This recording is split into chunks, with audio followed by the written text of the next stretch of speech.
Hola, muy buenos días mis queridos amigos y hermanos de nuestro canal Bastián Ángel. Gracias por estar viendo un nuevo video, una nueva presentación sobre este seminario acerca del libro de Apocalipsis. En el día de hoy quiero darte un panorama general, darte un panorama amplio para que podamos captar la esencia y la idea de la cronología y la idea que tiene el núcleo de Apocalipsis, que es esa escena del trono, la apertura de los sellos, por ende el sonar de las trompetas y también el derramamiento de las copas o las plagas. O sea, ¿qué significa todo esto? Pero el día de hoy, aunque vamos a ver un poco de eso, no lo veremos sello por sello, plaga por plaga. Lo que haremos será dar un panorama general para que no nos perdamos en los detalles y al alejarnos y mirar desde más lejos podamos ver el panorama completo sobre este asunto y ya vas a ver que lo vas a entender mucho mejor. Pero de todas formas, déjame decírtelo desde ahora, que si tú quieres ver detalle por detalle todos estos 21 plagas, por decirlo así, te invito a conseguir el libro El rugido del cordero, en donde encontrarás descrito cada uno, estudiado y analizado cada uno de ellos. Hoy, para dar algunos ejemplos, analizaremos alguna que otra. En particular me interesa analizar el sexto sello. Bien, así que sin más, vamos a comenzar. Revelación de Jesucristo que Dios anunció y explicó a su siervo Juan. Pues el momento está cerca.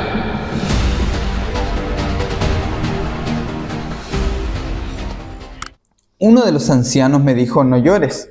He aquí el león de la tribu de Judá, la raíz de David, ha vencido para abrir el libro y desatar sus 7 sellos.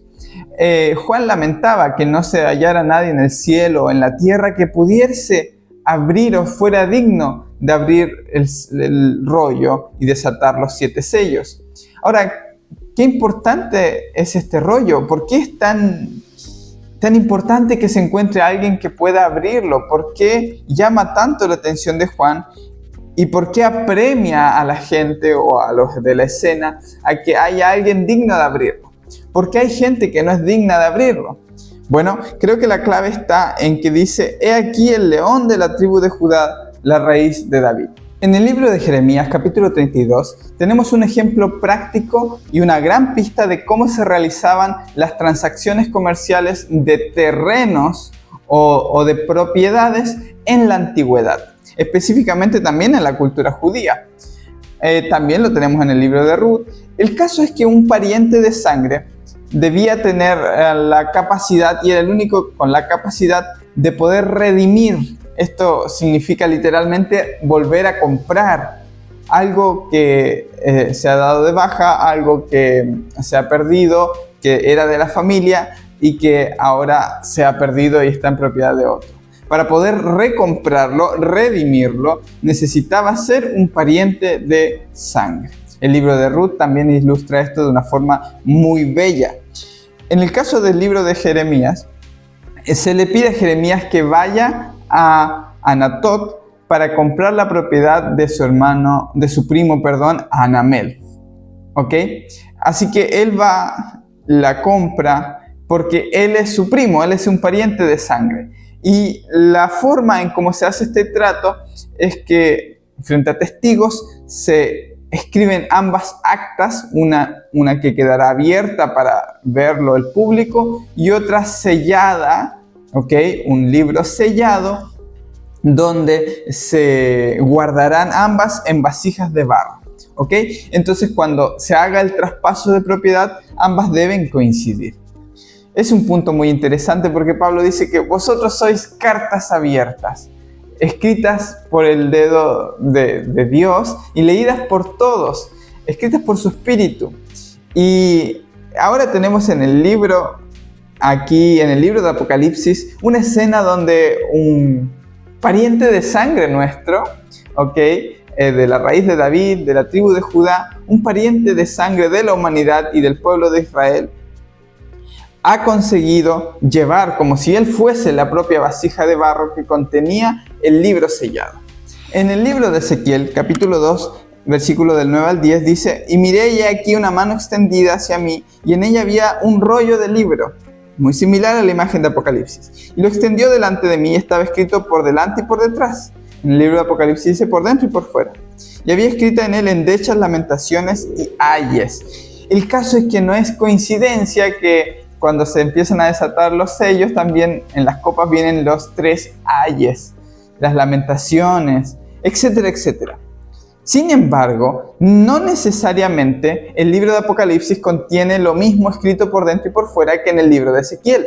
Juan está tomando esta imagen para ilustrarnos otra realidad. Ahora, cuando se abre cada sello, no se está viendo lo que hay dentro del libro, sino que se está abriendo los sellos. El libro no se puede leer lo que contiene dentro, sino hasta que se abren los 7 sellos. ¿Sí? ¿Vamos entendiendo la lógica de lo que está planteando Apocalipsis? Muy bien. Ahora bien, este asunto de la redención es muy interesante porque a Jeremías se le dice que redima el campo del alfarero, ¿vale? Cuando Jesús es traicionado por Judas, es vendido por monedas de plata, que es igual a lo del campo, ¿ok? Y cuando las devuelve a los sacerdotes, ellos dicen: no podemos usarla para la tesorería porque es dinero de sangre, está manchado con sangre.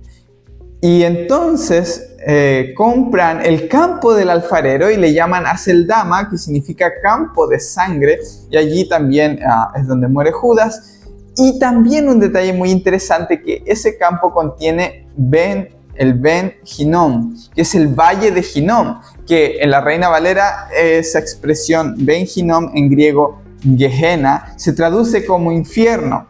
Es una mala traducción, pero que hace referencia al basurero, al vertedero de Jerusalén en el siglo I, que antiguamente había sido un sitio de adoración a Moloch, donde se sacrificaban a sus hijos al fuego para Moloch. Luego esto se convirtió en este basurero donde iban los cadáveres de los malhechores, y obviamente esa putrefacción hacía que siempre hubieran cadáveres en descomposición, y su gusano parecía nunca morir, y también la basura quemándose continuamente parecía un fuego que nunca se apaga. Sí, esta ilustración, esta imagen usó Jesús para ilustrar lo que pasaría con Jerusalén, que todo Jerusalén se convertiría en un Gehenna. Pero Jesús no estaba hablando del infierno. Ahora, ¿qué tan impresionante es que Jesús haya comprado este vertedero donde estaban todas las vasijas rotas? El campo del alfarero no es donde alguien hay greda o arcilla, sino el lugar donde se tiran todas las vasijas que están rotas. ¿Vamos captando esta idea? Ok, ahora te voy a dar una ilustración para que lo puedas entender mucho mejor lo que está sucediendo aquí. Imagina que alguien secuestró a tu familia y pide un rescate y los trata relativamente no bien, están mal, de alguna forma los encierran, les gritan, pero les dan comida, y tampoco están en un hotel de lujo, pero les alimentan por lo menos, y bueno, el trato es de un secuestrador con el secuestrado, y ya está. Ahora, el punto es el siguiente: ellos piden el trato, pero dejan en claro que tan pronto como ellos paguen el dinero, estos secuestradores van a hacer daño a tu familia a tal punto de que los dejarán gravemente heridos. No los matarán, pero quedarán gravemente heridos y te los devolverán de esa forma. Entonces, pareciera ilógico, ¿no? En la vida real eso no va a pasar, porque lo que más van a querer los secuestradores es ganar el dinero. Pero en este caso hipotético es lo que nos sirve para ilustrar lo que está sucediendo aquí. El mundo en realidad está bajo un yugo que es el yugo de la ley, el yugo de la falsa religión, y Jerusalén se ha hecho el tirano de esto.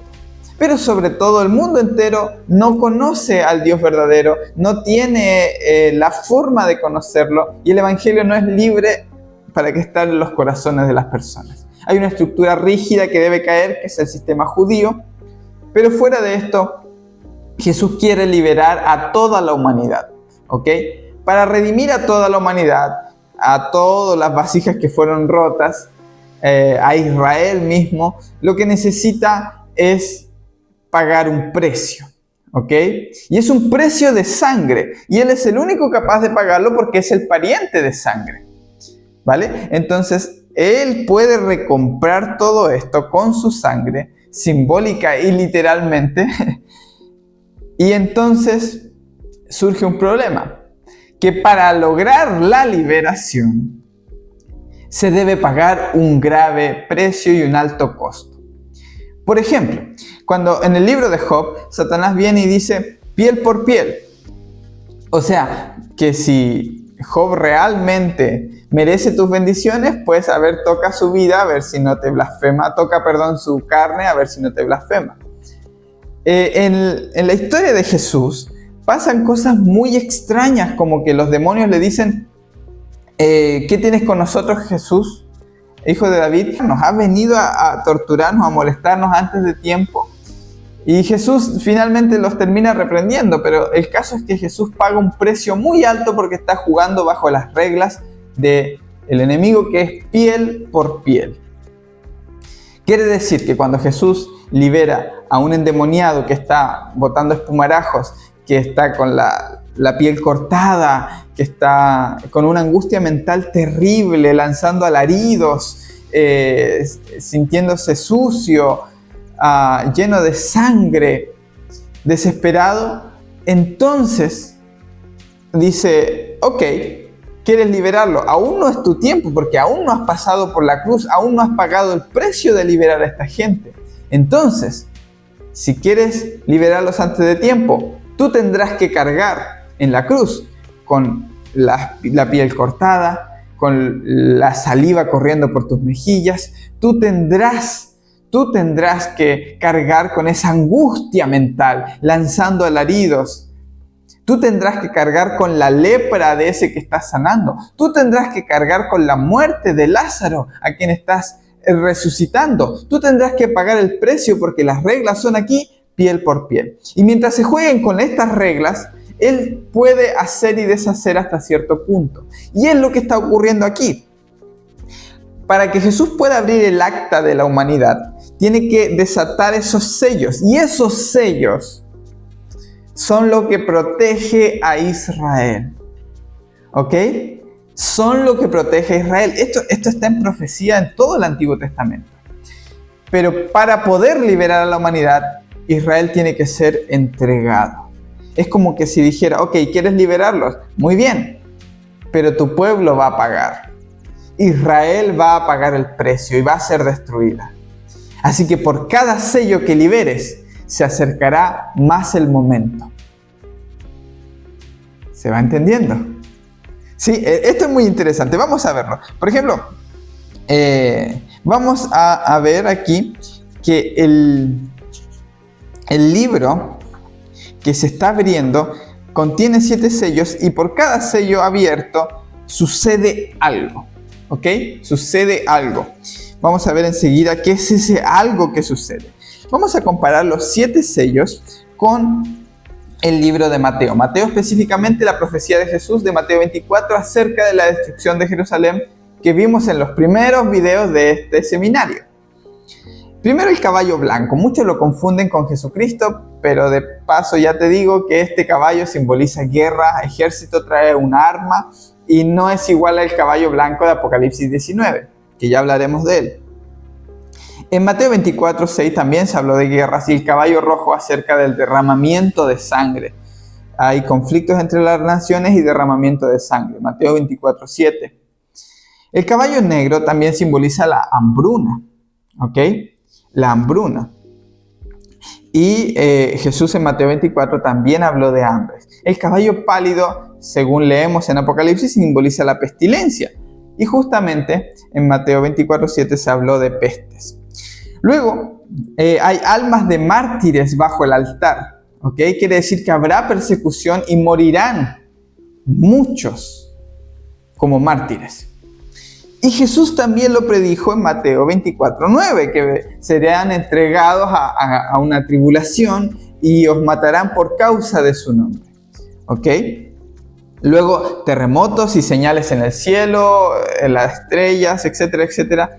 Esa es la secta el sexto sello, del cual también hablaremos un poco más en detalle.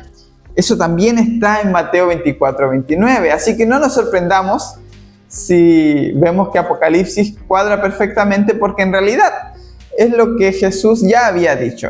Los 7 sellos están abriendo el panorama histórico y cultural, mostrándote lo que está sucediendo alrededor a medida que se acerca el año 70, que es la destrucción de Jerusalén. Entonces, es el contexto histórico. Cada sello que se abre destapa una nueva eventualidad en la historia del siglo I, que es guerras, hambres, pestes y lo que conlleva. ¿Ok? Y de esto ya hemos hablado. Y luego el séptimo sello es muy interesante, porque es un silencio en el cielo, pero empiezan a sonar las trompetas. ¿Sí? Y al final te mostraré cómo funcionan y cómo están conectadas las trompetas, los sellos y las copas. Están íntimamente conectadas. Ahora bien, si quieres analizar cada uno de estos en detalle, te invito a conseguir el libro que analizo cada sello en detalle. Quiero llevarte al sexto sello, porque muchos confunden el sexto sello con la segunda venida de Cristo, o la parusía también, de la que habla Mateo 24, que es, digamos, una venida estilo espiritual, podríamos llamarlo así. Cualquiera de las dos creo que no es la interpretación correcta, y te voy a dar 3 razones específicas. Vamos a leer lo que dice el texto, Apocalipsis 6, del 13 al 17. Y el cielo se desvaneció como un pergamino que se enrolla, y todo monte y toda isla se removió de su lugar. Los reyes de la tierra, los grandes, los ricos, los capitanes, los poderosos, todo siervo, todo libre, se escondieron en las cuevas y entre las peñas de los montes, y decían a los montes y a las peñas: caed sobre nosotros y escondednos del rostro de aquel que está sentado en el trono y de la ira del Cordero, porque el gran día de su ira ha llegado, y ¿quién podrá sostenerse en pie? Muy bien. Quiero darte las 3 razones principales por las que yo creo que el sexto sello no está hablando de la venida de Cristo en cualquiera de sus formas, sino que está hablando de otra cosa. La primera razón es porque aquí hay ricos. Sí, porque hay ricos. Y es porque en la lista de Apocalipsis 19, donde viene el verbo en un caballo blanco, hay una lista también en la Cena del Señor, y hay capitanes, hay fuertes, hay pobres, hay de todas clases, grandes, pequeños, pero no hay ricos. Y ese es un detalle menor, pero como dicen algunos, perdonen la expresión, pero el diablo está en los detalles. Y nada mejor dicho, y nada pega mejor con lo que vamos a ver ahora. No hay ricos en esa escena, y en esta sí. Quiere decir que aún no es el mismo evento. Se está hablando de otro evento. Ese es el argumento que tú podrías decir, bueno, pero atención, tengo 2 más. Luego, resulta muy interesante ver que la palabra cordero aquí es diferente a la expresión para cordero en Apocalipsis 5. Aquí es arniu, ¿ok? Arniu habla de un cordero adulto. Además que en Apocalipsis 13:11 habla de una bestia que sube de la tierra y tenía 2 cuernos semejantes a los de una arniu, un cordero adulto, y que hablaba como dragón, es decir, era un cordero airado, igual que este cordero que viene enojado, la ira del cordero, y alguien sentado en el trono. Pero cuando habla acerca de Jesús, el cordero inmolado, que es diferente a airado, en Apocalipsis capítulo 5 y 4, habla de un arnión, que es un corderito lechal, un cordero de leche, un cordero lactante. Y aquí yo quiero marcar la diferencia, porque muchos confunden la gloria y el poder de Jesús con pisotear a las naciones. Pero la expresión poimao, cuando dice regirá las naciones con vara de hierro, la palabra poimao es pastoreará. Literalmente significa pastoreará. En cualquier parte del Nuevo Testamento, poimao significa pastorear.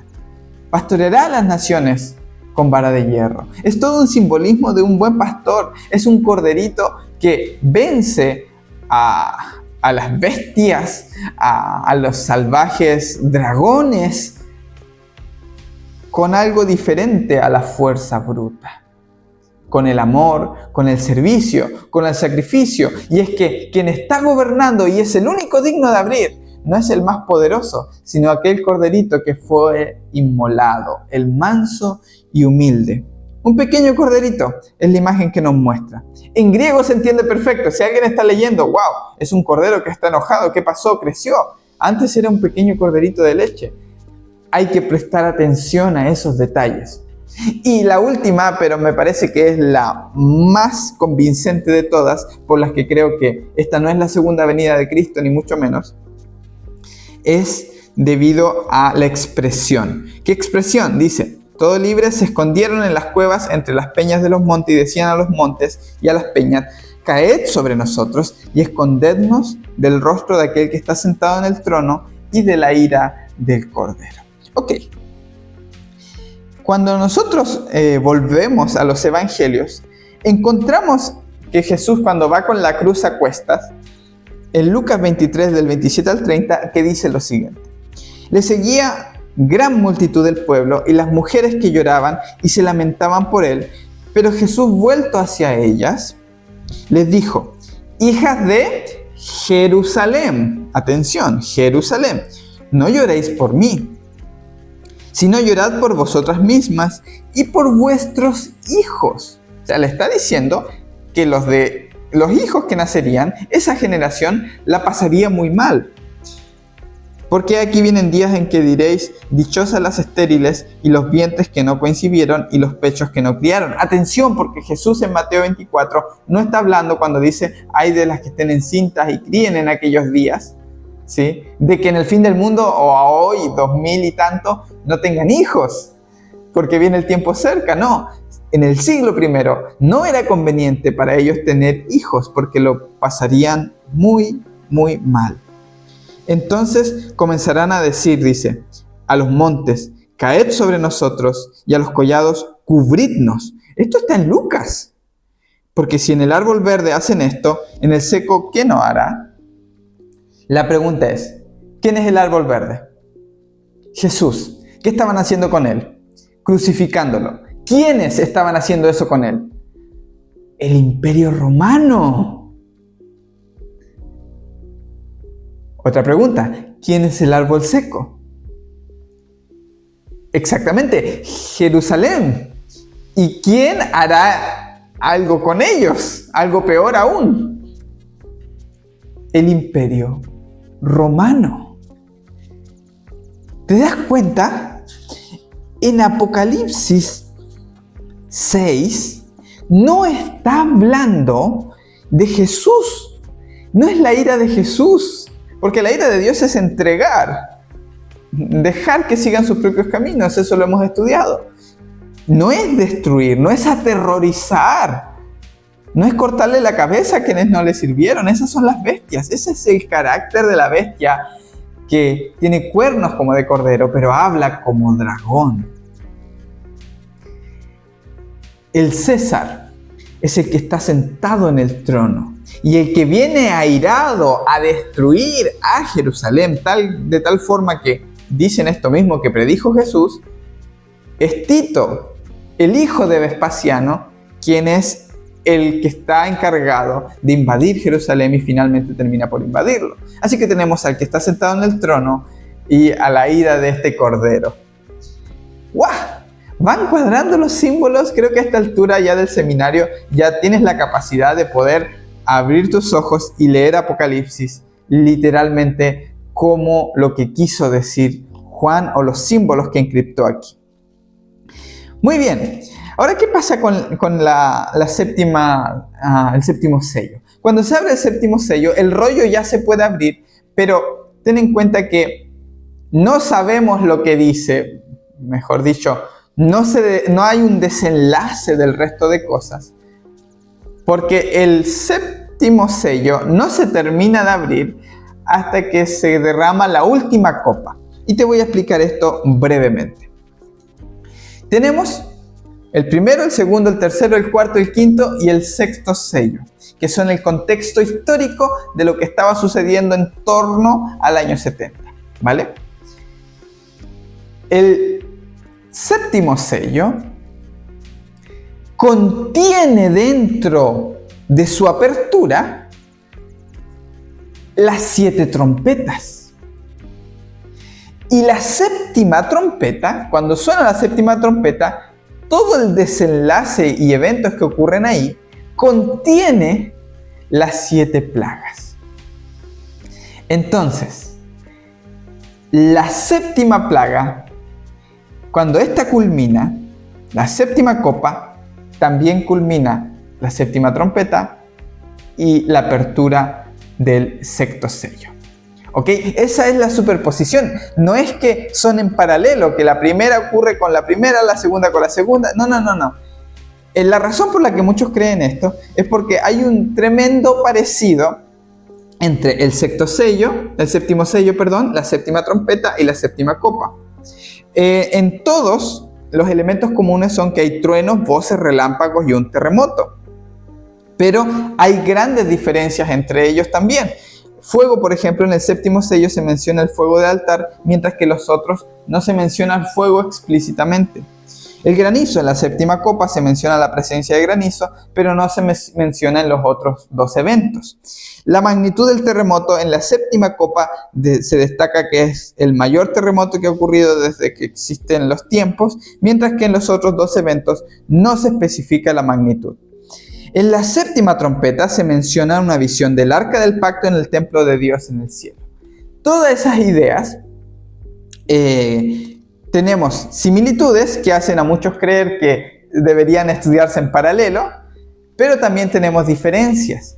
La razón es esa. Es porque el número 7, el séptimo, encaja y se superpone con todos los otros séptimos.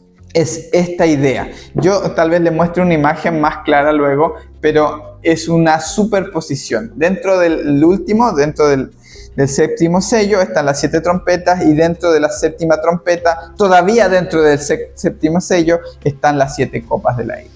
¿Ok?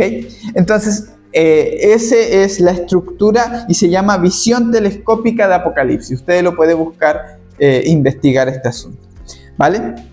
Ahora, antes de terminar, quiero hablarte un poquito, justamente en el panorama general, a qué hacen referencia las 7 trompetas y los 7 ayes. Primero voy a darte una ilustración de por qué son 7, ¿vale? En el libro de Levíticos 26, 18, 21 y 28, habla acerca de que si el pueblo de Israel, que va a ser juzgado según la ley, porque con la vara que miden serán medidos, no se arrepintiere, no volviere de sus pecados, etcétera, etcétera, seré castigado 7 veces. Y si todavía no, otras 7 veces. Y si todavía no, otras 7 veces. Por eso el patrón de 7, porque es un juicio. Ahora bien, otra de las formas en que podemos entender y explicar bastante bien este asunto es la invasión o la destrucción de Jericó. La caída de Jerusalén, la caída de Babilonia, ¿sí?, está precedida por 7.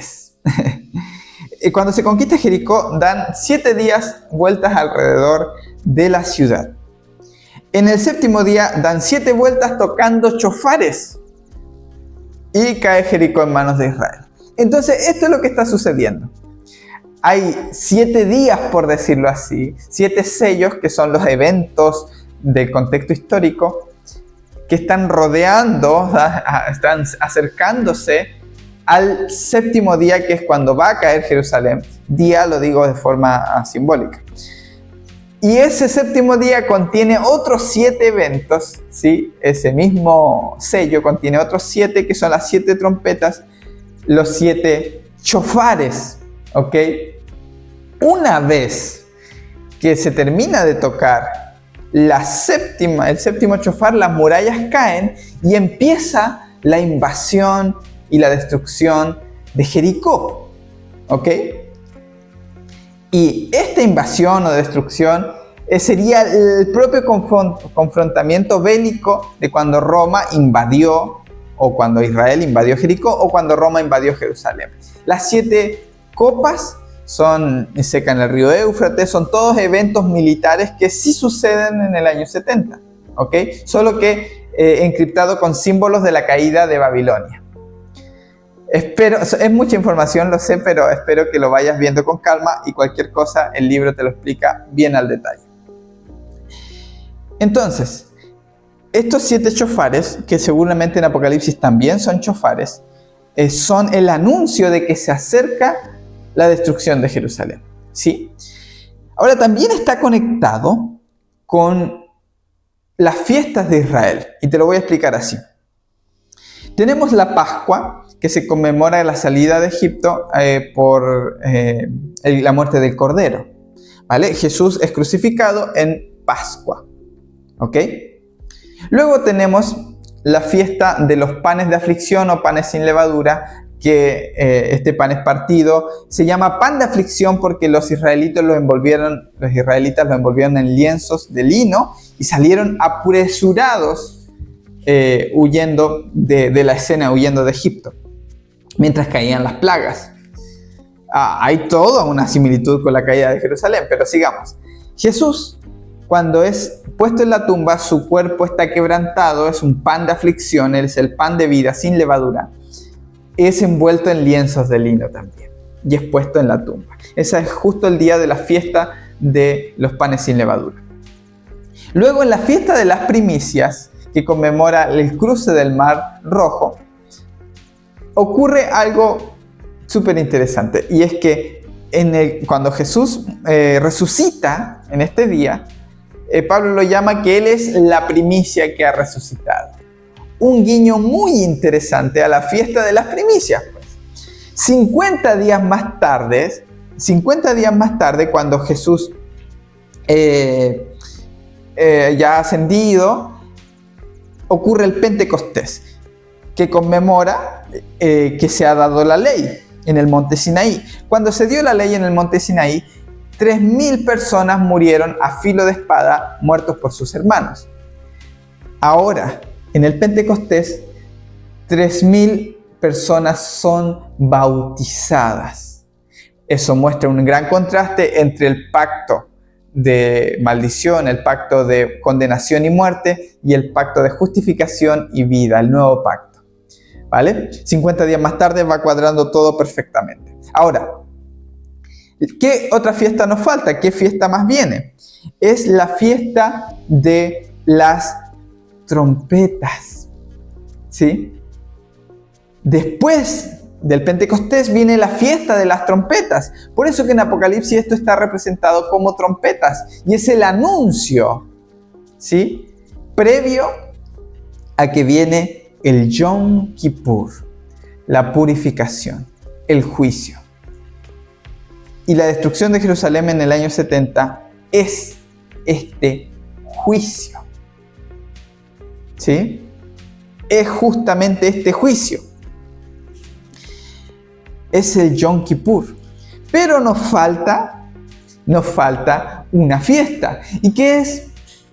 No hablaremos en detalle aquí de esto, pero es la fiesta de las cabañas, que es cuando habitaba el pueblo de Israel en carpas, en cabañas, en chozas, ¿sí?, en tiendas.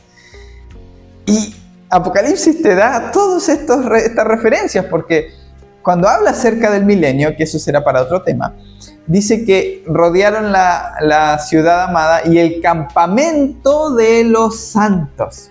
El campamento está haciendo referencia a la fiesta de los tabernáculos. Quiere decir que el desenlace de la historia de la humanidad, de la fiesta de los tabernáculos, la boda del Cordero, lo que sea que ocurra después, solo ocurre y es posible cuando termina el juicio o el Yom Kippur. Por eso es que es necesario que se abran los sellos a pesar del sufrimiento y de lo doloroso que es esto para Jesús, porque Él lloró sobre Jerusalén por lo que vendría. Pero es necesario para liberar el resto de la historia de la humanidad y liberarlos de alguna forma de una tiranía, ojo, tiranía espiritual. Así que en sentido espiritual es como está ocurriendo todo este asunto. El Evangelio sería liberado para habitar en los corazones donde no podría volver a ser secuestrado. Ahora bien, ya he dicho que también no hay mucho misterio. En las 7 copas de la ira representan la caída de Jerusalén, representan las plagas y los eventos que ocurrirán allá. Si quieres verlo en detalle, qué significa cada una, pues entonces te invito a conseguir el libro. Entonces, ¿existe acontecimientos revelados para el futuro en el libro de Apocalipsis? Sí. ¿Que gran parte del libro de Apocalipsis habla acerca del siglo I? También es cierto. La razón es porque primero tenían que desatarse esos sellos para que pudiese liberarse el resto de la historia. ¿Vale? Entonces, a partir del capítulo 19 en adelante, ya tenemos ideas que están más allá, visiones que están más allá del siglo I. Entonces, eso se llama una visión preterista parcial. Yo me declaro preterista parcial, ¿por qué? Porque no creo que todo esté en el pasado, pero tampoco creo en el dispensacionalismo que dice que todo lo de Apocalipsis está en el futuro, porque estoy viendo las evidencias de que primero está hablando del siglo I y luego hay un salto temporal que da el desenlace del resto. Pero eso lo veremos en el siguiente video. Muy bien, mis queridos amigos y hermanos, les dejo un abrazo muy grande. Les dejo por aquí el libro El rugido del cordero, o por aquí, no lo sé, y al otro lado les dejo el botoncito para suscribirse a nuestro canal, que nos ayuda muchísimo. Por aquí les dejaré el video, tal vez sobre el milenio o tal vez sobre las bodas del cordero. Ya veré de qué hablamos. Un abrazo a todos. Chao, chao. Pues el momento está cerca.